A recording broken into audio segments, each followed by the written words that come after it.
question. And ask me anything you'd like. So how have you grown, like, personally since, like, doing all this, starting all this, like, baking conversation and podcast, all of that good stuff? It's such a good question. Isn't it? Ooh. Oh my gosh. Touch it. I'm gonna receive. Thank you so much for asking. You're so welcome. Okay. How have I grown from doing this? Mm-hmm. I have learned so much. Personally, I've learned a lot about family. Mm-hmm. And in learning about family, I continue to give myself grace where I feel like I fall short, because I've found that people that I'm related to, there are so many things that we have in common, and like I see so much greatness in you, and I can relate to you on so many levels.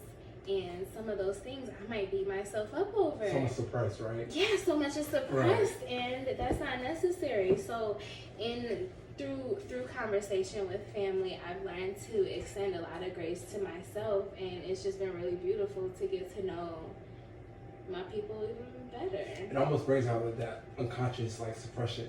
Yeah, that you didn't even exist. Wow, like the last episode, I talked to my cousin in Texas, and he has he's battled his mental health disorders, and is just learning so much about himself. And through conversation with him, I learned a lot about myself and the way that my mental health affects the way that I show up every day. And through you, we talked a lot about our sexualities. We talked a lot about just being our true selves, showing up as ourselves in this very Christian family that we were raised in. You say it again, I mean, very Christian we was doing praise dances and singing in the choir. Yeah.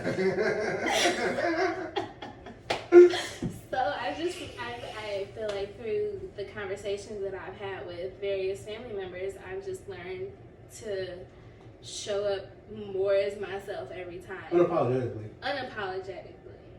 Even when it's super uncomfortable.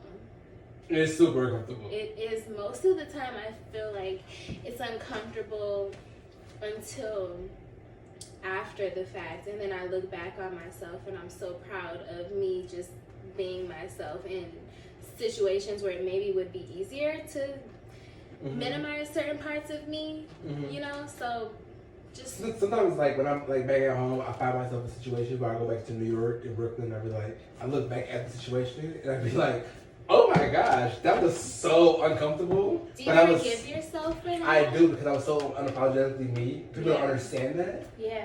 But they, like, somewhere down the line understand that. And that's it. That's the importance of it. Oh, that looks good, baby.